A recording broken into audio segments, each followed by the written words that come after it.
Nadie puede pasar indiferente ante el fenómeno de la migración forzada, sobre todo en El Salvador. En días pasados hemos visto imágenes que nos desconsuelan, como la de aquel padre que falleció ahogado con su hijita de casi 2 años, intentando llegar a Estados Unidos cruzando el río Bravo.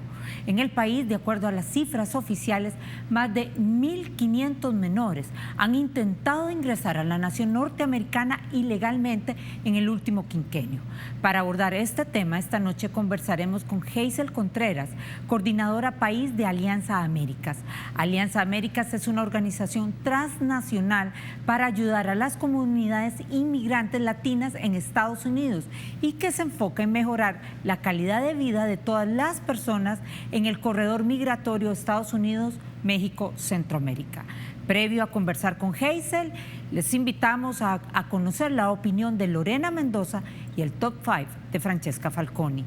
Muy buenas noches, bienvenidos a Sin Su Permiso.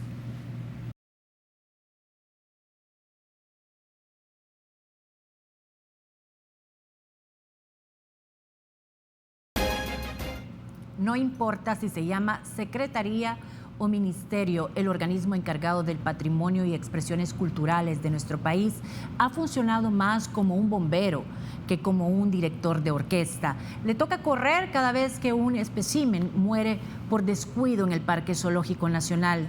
Debe buscar tapagoteras para asistir al Teatro Presidente e incluso armarse de trapeadores para salvar la hemeroteca tras la inundación del edificio bibliotecario.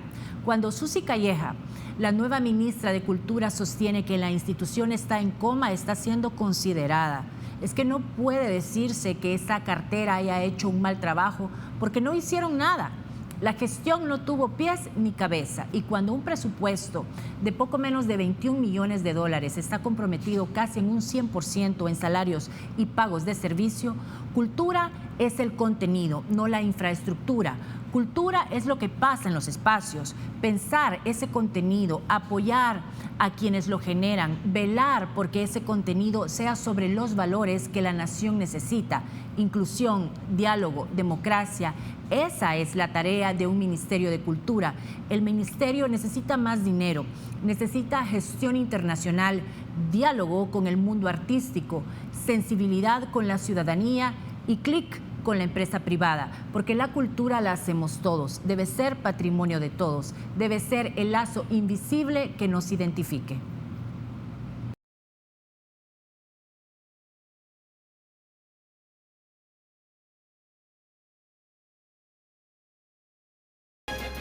Muy bien, amigos y amigas televidentes, y en esta ocasión continuamos hablando de tecnología, específicamente de la marca Huawei.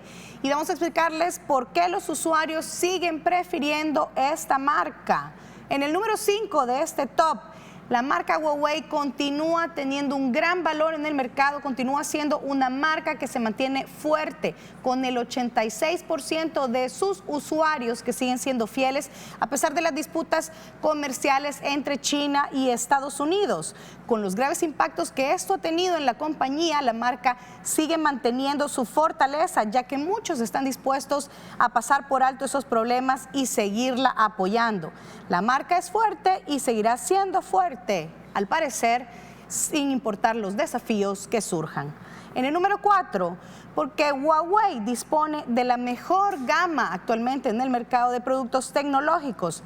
No importa cuál sea el presupuesto del cliente o el tipo de tecnología que usted, amigo o amiga televidente, prefiera, Huawei tiene cubierto lo que usted necesita, y no solamente en la gama de teléfonos inteligentes, sino que también en la gama de computadoras portátiles y tabletas.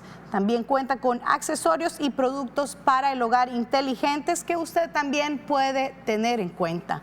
En el número 3, Huawei es un competidor que ha venido para quedarse. Con Huawei creando su propio sistema operativo después de la debacle de Google, su sistema operativo llamado, ya lo hemos dicho en el top anterior, Hongmen o sistema operativo ARC, está ingresando o ingresará en los próximos meses al mercado global y puede significar un equilibrio de competencia adecuada para los desarrolladores y les va a permitir tener mejores productos a los consumidores.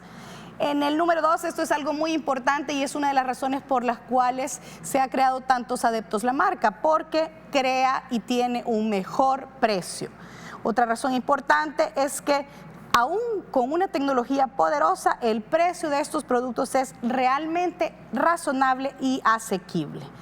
Y en el número 1, los teléfonos Huawei tienen una tecnología excepcional.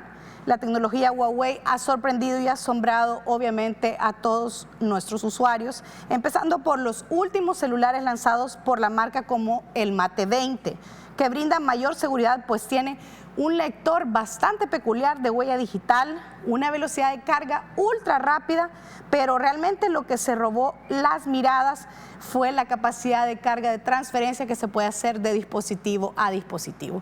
Así que así el mercado con Huawei. Vamos a una pausa comercial, ya regresamos con más de la entrevista.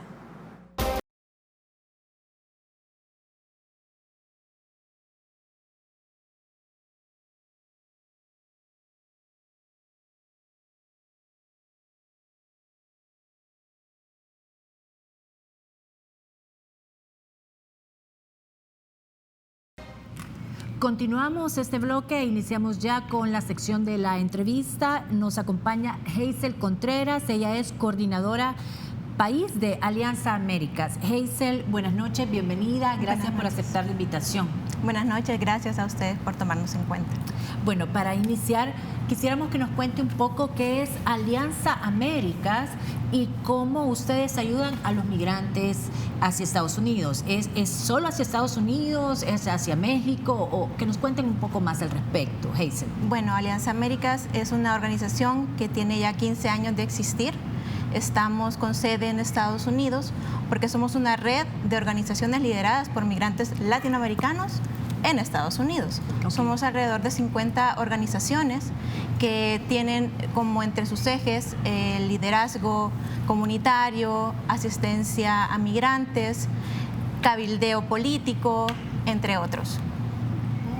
Parte de la visión de Alianza Américas, siendo la única organización en Estados Unidos con visión transnacional, es que hace un año empezó la oficina desde El Salvador también con visión hacia Guatemala y Honduras, y hace un poco más de un mes estuvimos con una compañera en México. Entonces siempre es una visión transnacional. Pero ¿cómo ayudan? ¿Exactamente hacen? ¿Tienen una oficina aquí para qué? ¿Asesoran a quién? Sí, nosotros somos una organización de incidencia política y para educación en derechos humanos. ¿Y cuál es la incidencia política que ustedes han tenido? O sea, si pudiéramos hablar de algunos casos concretos, ¿es una incidencia política en nuestro país, en los países de los migrantes, o es la incidencia política en los Estados Unidos para cambiar algún tipo de leyes migratorias? Es en ambas vías. Nuestro interés es conocer de parte de la región, explicar la región, por qué los migrantes están saliendo, por qué se dieron las caravanas, y parte de nuestra incidencia es, uno, llevar a personas que trabajan en derechos humanos en Centroamérica para que lleguen a explicar a Estados Unidos, a oficiales electos, al Congreso, etcétera. ¿Ustedes no tratan de persuadir al inmigrante o al migrante de que no migre? Al contrario, creemos que es importante que la gente que ejerza su derecho a emigrar, sin embargo, lo haga de forma educada, consciente de sus derechos, porque la persona migrante se mueve con sus derechos. No podemos decirle a la gente migre o no migre, sino que buscamos acompañarlos. Pero no promueven la migración. O la migración ilegal. Tomando en cuenta que el término ilegal no existe, hay gente indocumentada, que es lo que nosotros vemos, ¿verdad? Gente que va saliendo, pero porque se va. Vamos al origen de la situación. ¿Por qué se está yendo esta gente de una forma desesperada? Se va con lo que tiene puesto, se va con la maletita hecha. ¿Por qué? Y si uno lo lleva a preguntar, vemos los casos donde la gente dice, me voy porque no hay trabajo. ¿Y por qué no hay trabajo? Es que yo tenía una tiendita, me llegaron a extorsionar, yo no pude pagar, cerré, y ahora ya no tengo cómo vivir. ¿Y ustedes ayudan al migrante al momento que cruza la frontera sin papeles y ya ingresa a los Estados Unidos o a México o a Guatemala? o cuando ya son detenidos y están en una fase de ser trasladados a los albergues? ¿Cómo se opera? Nuestro trabajo es en red. Como les decía en un inicio, nosotros nos movemos con nuestros aliados y también con nuestros miembros. Alianza Américas tiene esta red en todos, en Guatemala, en Honduras, en El Salvador. Hemos trabajado con Cristosal, con Catholic Relief Service, con etcétera, etcétera, etcétera, para acompañar a las personas que sí dan asistencia. Por ejemplo, en Honduras hay una organización que se llama CIPRODE, sabemos que ellos acompañan a las caravanas hasta la frontera y nosotros lo que hacemos es recopilar la información de ellos, saber qué necesidades tienen y luego llevar a estos líderes de organizaciones hacia Estados Unidos y ellos poder exponer lo que está pasando. Pero no intentan evitar la migración indocumentada, por no decir ilegal. O sea, no le dicen al migrante, miren, no se exponga. O sea, yo entiendo la realidad que hace que mucha gente quiera salir de este país porque es una deuda que el país tiene con ellos. Pero la factura que a veces pagan es bastante alta y lo vimos lamentablemente la semana pasada. No hacen ustedes ese trabajo. Ustedes lo que procuran es que ellos lleguen bien y que al llegar al país, si logran pasar fronteras, los atiendan bien, tengan una asistencia, pero en ningún momento tratan de detenerlos. No tenemos la facultad para detener a las personas. De verdad persuadiendo a los migrantes. No, nosotros estuvimos en las caravanas que nacieron en San Salvador, en San Salvador del mundo, y acompañamos y llegamos a consultar a la gente. Bueno, usted, ¿por qué ha decidido migrar? Y es como les comento, gente que ha tomado la decisión desesperada, ya no puede estar aquí. Jóvenes, que era lo más difícil de ver, jóvenes con familias jóvenes decidiendo cruzar la frontera, diciendo aquí no se puede vivir. Falta de oportunidades. ¿Cuál es la razón principal? La migración es multicausal. Sí. Entonces, solo en un caso de una persona migrante se puede ver una situación de país. Se mira violación a los derechos de las mujeres, de población LGBT, se mira gente que está en desigualdad económica, procesos de injusticia e impunidad, etcétera. Entonces, solo en una persona se puede identificar los problemas que tiene un país. Nosotros lo que esperamos es que al dar a conocer estas situaciones que está pasando la gente, los migrantes, los gobiernos puedan reformar políticas públicas. ¿Y cuál es la coordinación, que ya que hablaba de dar a conocer la situación para que los gobiernos reformen estas políticas públicas? ¿Tienen ustedes algún tipo de coordinación con los gobiernos locales, no sé, para mejorar entonces al final del día el tránsito de los migrantes que quieren ingresar a Estados Unidos? Nuestro trabajo va en ese sentido, en incidir en los gobiernos, en decir, bueno, si estos procesos no han dado resultados a lo largo de los años, ¿qué hay que hacer de diferente para que la situación de país cambie? Pero la situación ha ido empeorando al final del día. O sea, sí. Es como que entonces los gobiernos hicieran oídos sordos a lo que ustedes recomiendan. Lastimosamente los cambios son bien difíciles, son cambios estructurales, tomando en cuenta que los problemas del país, ya la corrupción, sabemos que a más corrupción, mayor violación de derechos humanos, por ejemplo. Sí, en El Salvador ha entrado en un proceso que podría ser esperanzador, pero habrá que ver qué se hace de diferente. Giselle, ¿sí? Tomando como ejemplo el triste hecho de la muerte de un papá con una niña de 2 años, que es desgarrador, ¿qué le recomendarían ustedes a este gobierno hacer? Porque lo que pasó puede volver a pasar N cantidad de veces. ¿Qué si le recomendarían o le han recomendado? Porque es un hecho que mundialmente ha generado una indignación y una tristeza. Sí. De hecho, la migración está pasando por una transición, como vimos, desde Europa, con la población de Siria y de Medio Oriente, buscando una oportunidad. Lo mismo está pasando con nuestra población. Nuestros hermanos centroamericanos, los salvadoreños, están buscando una oportunidad que hasta el momento en el país no la han tenido. ¿Qué se puede hacer de diferente? Cambios de políticas públicas, tratar de acuerpar los derechos humanos de la persona, de darle su salud, de darle su educación, de darle su seguridad. Y ya que está Tengo que ir a la perdón. pausa y cuando regresemos volvemos con tu pregunta. Checa, ya regresamos.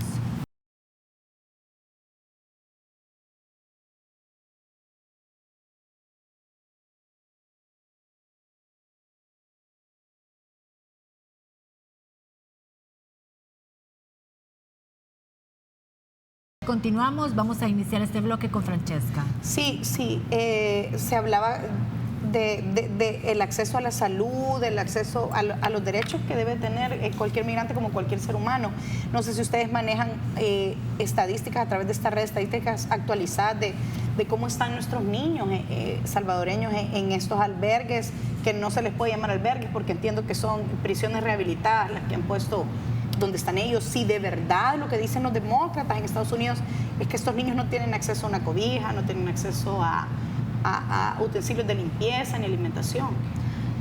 Los centros de detención, Sí. porque son centros de detención, recientemente considerados también campos de concentración, similares a los de la época de los nazis, realmente son violatorios. Desde el momento que usted lo detienen, cuando usted no tiene por qué estar detenido, usted tiene la libertad de poder llegar a solicitar asilo o refugio viniendo de unas condiciones como las que ya hemos hablado. Sí, los menores de edad están siendo doblemente violados en sus derechos, son personas que no pueden ni siquiera consolarse entre ellas, están separados, hay una situación en la cual deshumanizante, que los mismos niños al lograr salir del centro de detención salen con una serie de traumas que les tardará años superarlos.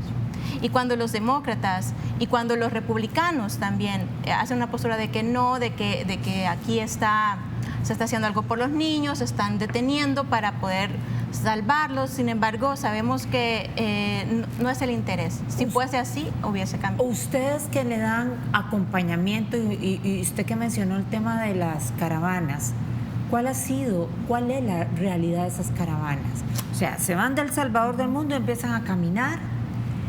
¿Cómo los tratan en todo el recorrido de la frontera con Guatemala? ¿Cómo los tratan al pasar en Guatemala? ¿Cómo los tratan al llegar a México? ¿Cuál es la verdad de ellos? En las caravanas. Hay dos formas de verlo. Una de esas formas es como la militarización de las fronteras. Es como que hubiese llegado una invasión de personas. Y el discurso del presidente de Estados Unidos va por esa línea, desde el momento que quería levantar el muro, porque decía que llegaba una invasión. Entonces, ese discurso ha sido también apropiado por nuestros hermanos de Guatemala y nuestros hermanos en México, sobre todo. Pero lo que dice el presidente de México es totalmente lo contrario, porque él está diciendo, yo no voy a detener a ningún inmigrante. Una cosa es el discurso y otra cosa es lo que se llega a ver en las redes de albergues, por ejemplo, que están en la frontera norte de México y también en la parte de la frontera con Guatemala. Sabemos que hay un montón de migrantes que no han podido pasar a México, por ejemplo. Y las condiciones son de sobrepoblación, de saturación, y ese señalamiento y estigma de usted que hace aquí, si usted es centroamericano, usted váyase, que no pertenece aquí. En México. En México, exacto. Entonces se mira la misma población con discursos de discriminación. Hazel, pero esta violación, toda esta discriminación, este drama que se vive en esos como casi centros de concentración, es algo que viene desde hace muchos años. O sea, realmente han habido avances en este tipo de situaciones, porque organizaciones como Alianza Américas, hay muchas, pero uno dice, bueno, ¿dónde están los resultados tangibles? Porque si nosotros retrocedemos, la historia se repite año tras año y salen ONGs y yo quiero ayudar en esto y un presidente dijo otro y aquí va eso, pero a la final la historia sigue siendo la misma. Coincido en que es un problema histórico. La migración centroamericana viene desde siempre. Y luego el conflicto armado de nuestro país fue una catapulta para decidir migrar para muchas personas. El trabajo de las organizaciones civiles es sumamente importante.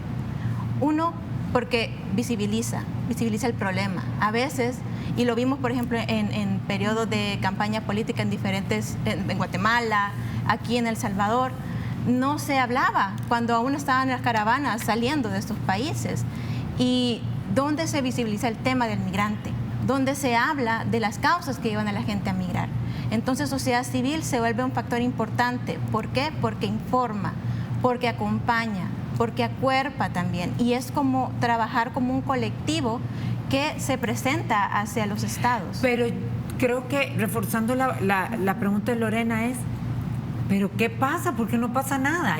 Sí, hay tantas proponen, acompañan, visibilizan. ¿De qué sirvieron las caravanas? ¿De qué ha servido todo esto? Si siguen habiendo migrantes, siguen tratándolos mal, siguen habiendo muertos, entonces... La tragedia es igual. Exacto, nada ha cambiado, a pesar de la existencia de los esfuerzos que ustedes están haciendo. O no están haciendo los esfuerzos correctos, o sencillamente esto es ya de no hacer nada porque va a ser así siempre. No, la parte importante aquí es el tema principal. ¿Por qué la gente está migrando? No, todos somos potenciales migrantes. Diferentes condiciones para migrar tendremos.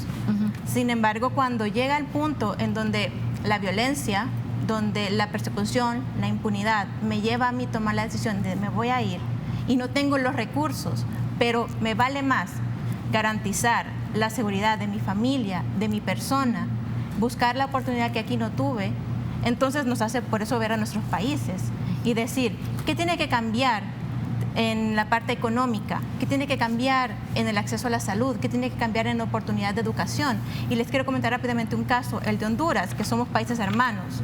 En Honduras, la mayor población que iba en las caravanas eran jóvenes. Jóvenes que de 10 que entran, y la situación se repite aquí en El Salvador, de 10 que pueden entrar al sistema educativo, solo se pueden graduar 4. ¿Por qué? Porque uno, no tiene la parte económica que podría sustentarles el acompañamiento, el poder adquisitivo, exacto. Segundo, tienen que trabajar, esto los lleva a trabajar en sector informal, en unas condiciones que también son violatorias. Deciden migrar muy jovencitos con sus familias. Las pandillas, que vuelve a ser un problema que está ahí en la parte de inseguridad. Y también la inseguridad no es solo el hecho de la violencia pandilleril, sino que la inseguridad hacia un gobierno que deja impune muchos crímenes. Y por ejemplo, la embajadora Mays decía ayer que la cantidad de salvadoreños que están partiendo hacia Estados Unidos ha venido aún en aumento, aun cuando el Triángulo Norte prometió que las caravanas migrantes se iban a reducir. Trump anunció el lunes que iba a dar $4.500 millones en ayuda justamente para evitar este tipo de migraciones. Tal vez ustedes como organización nos pueden explicar si se ha entregado tanto dinero justamente para evitar esta hemorragia de salvadoreños que salen, en dónde se pierden, en qué se emplea. Sí, y el dato más reciente es el de México. El presidente Nayib Bukele llegó a México y trajo un aporte. La verdad es que el dinero podrá venir de muchos lugares, podrá ser cantidades grandes, pero si no es bien administrado, si no ataca realmente a estas problemáticas, podrá haber mucho dinero. Y es más, tomando en cuenta que también el factor de remesas es también un ingreso importante en el país. Tengo que ir a la última pausa comercial, en breve regresamos.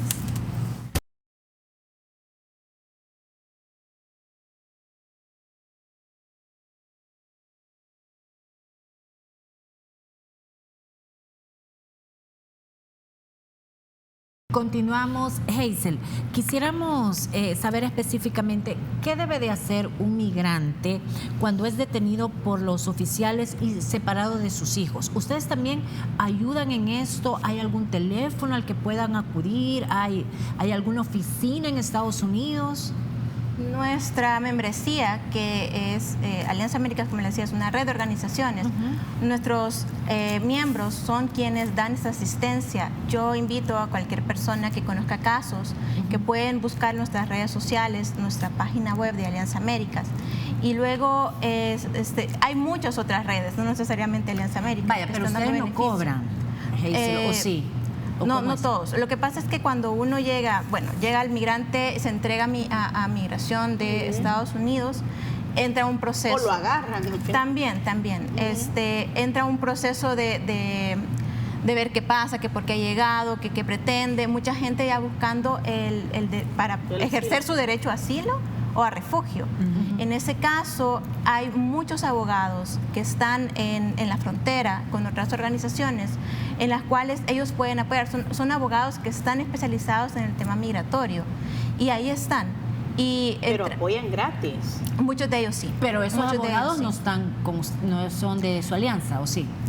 Están aliados a nuestra membresía, son parte de. Pero como les comento, hay otra serie de organizaciones que específicamente su trabajo es en recepción de los migrantes, están al nivel de la frontera. ¿Cuál es además de obviamente hacer el bien y ayudar, pero cuál es el fin comercial de Alianza América? ¿Cómo se sostiene? Si casi todo lo están haciendo gratis, ¿cómo subsisten económicamente?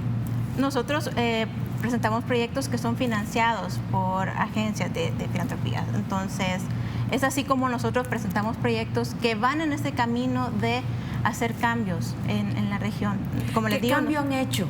Nosotros, para empezar, establecer la oficina en El Salvador, que es una parte importante para poder hacer el enlace. El año pasado tuvimos a 2 delegaciones, una de ellas con unos de abogados de Boston, con una organización Centro Presente, que fue fundada por salvadoreños en el tiempo de la guerra, y ellos llevan acompañamiento a personas beneficiadas del TPS. ¿Qué pasó con esta demanda? Necesitaba acuerparse. ¿Qué se hizo? Se trajo al grupo de abogados a que conocieran a los países beneficiados del TPS de Centroamérica, Honduras y El Salvador. ¿Qué funcionó en esto? Ellos pudieron ver de primera mano y conocer con otros actores de sociedad civil qué es lo que realmente pasa, qué es lo que realmente está sucediendo. Y por ejemplo, si nosotros vamos a casos específicos, una familia tiene algún problema y está detenido en Estados Unidos porque intentó cruzar la frontera ilegalmente, sería. No, sin documentos. Sin documentos, perdón, sin papeles. Y aquí la familia en El Salvador se da cuenta que tiene ese problema su hijo, su sobrino. Puede llegar a la oficina de ustedes y decirles, miren, mi hijo pasó esto allá, ¿cuál es el teléfono? Porque seguramente hay mucha gente que tiene sus familiares con ese problema y que están incomunicados. ¿Ustedes ayudan a casos también específicos, Hazel? Sí, como les comento, bueno, Centro Presente es una de las organizaciones que también ha podido dar acompañamiento a la reunificación familiar, y en esos casos, como el que exponía, sucede que a veces ya hay un familiar en Estados Unidos, entonces las organizaciones miembros podrían localizar a alguien que podría acompañar el proceso y luego ver cómo se ayuda a la persona, en caso que haya un familiar en Estados Unidos. En todo caso, no lo hubiese, nosotros tenemos toda la red a la disposición del servicio de la gente. Ustedes porque entendería que el problema de los migrantes es en Estados Unidos, aunque en México los maltraten, que no se justifica, o en Guatemala ahí no hay detención, no hay separación de niños y papás. No se ha dado ese caso. No, hay mucha gente que no ha podido pasar de Guatemala, se quedó en Guatemala. ¿Por qué? Porque no llevaban, cuando empezó las caravanas, que fueron romper las fronteras, pasar como días el lugar por la desesperación, muchas personas ya en México ya no tenían documento, no tenían DUI, documento de identificación, no tenían partidas de nacimiento, entonces... Pero ¿cómo ¿qué pasó? Lo perdieron, porque para pasar a Guatemala uno necesita el DUI. Si es salvadoreño. Claro, pero de Guatemala hacia México sí necesitan alguna identificación, entonces se quedaron en Tecunumán, que es la frontera con México. Y no solo eso, para nosotros es también sentido común decir, voy a viajar, tengo que llevar mi DUI, tengo que llevar la partida de nacimiento de mis niños, no sé. Quieras o no, esa gente no tenía ni siquiera conciencia de eso. Decidió salir ni siquiera con la escritura de casa, ni siquiera con las denuncias que pude haber hecho por personas que la estaban acosando. Los primeros casos que se miraban en las caravanas eran de personas que salieron con lo que tenían,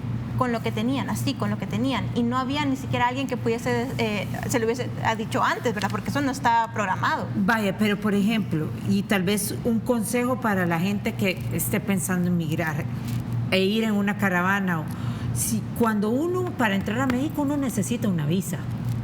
porque necesita una visa. Igual para Estados Unidos, pero no lleva papel. Vaya, pero necesitas un pasaporte con visa.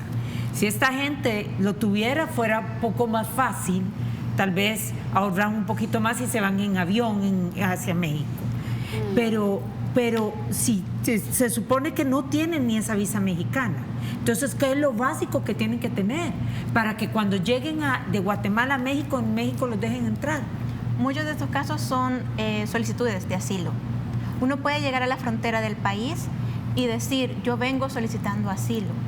Mi terror fundado es a mí me mataron a mi familiar. Y todo comprobado.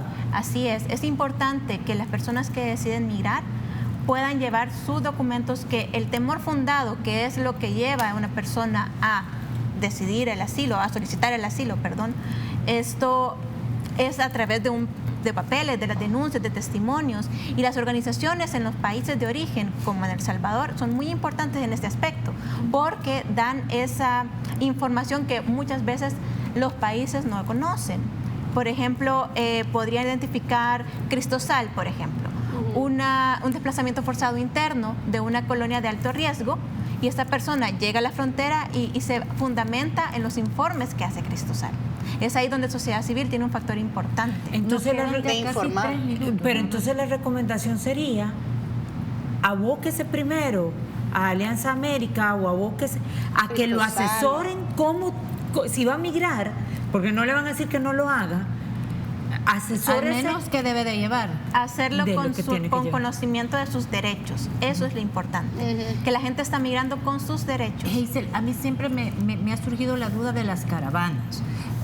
Me pareció como algo sumamente orquestado. O sea, porque parecía bien raro que de repente la caravana de Guatemala, la caravana de Honduras, la caravana de El Salvador. Yo no dudo de la tragedia y de la necesidad de migrar de muchos, pero como que era algo para visibilizar, no era como que todos se pusieron de acuerdo ese mismo día, porque qué casualidad, acabaron las caravanas y ahora ya no hay ninguna otra caravana más. Cierto. O sea, se vio bien. Como que se pusieron de moda y después pasó. Ajá, sí.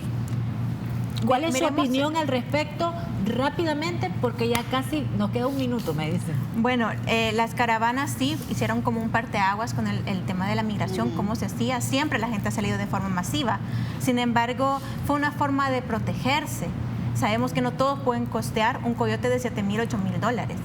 Entonces, a viva voz me voy, y por eso también, por como las condiciones en las que se iba la gente, se iban sin documentos, etcétera, las caravanas se volvieron ese cuerpo grande que podía pasar fronteras, que podía visibilizar, cuidarse entre ellos de los cárteles de la droga, del narcotráfico en general, de otras formas de pandilla. ¿A ti sí te parece que eso fue genuino y orgánico? Sí, que pues, todas las caravanas se hayan armado casi que en el mismo tiempo y de repente ahorita ya no existen caravanas, ya no nos cuidamos. No sabemos si se están formando. Ah, ok. Por la misma desesperación, mientras no cambie la condición de país, eso puede pasar. Bueno, te agradecemos mucho, Hazel, tu participación esta noche, un tema pues difícil, tema duro, y se reconoce la labor de organizaciones como la que ustedes representan. Muchas gracias. Ana Checa, buenas noches. Buenas noches. A ustedes, amigos televidentes, gracias por su sintonía. Que descansen, que pasen un feliz fin de semana. Los esperamos el próximo martes.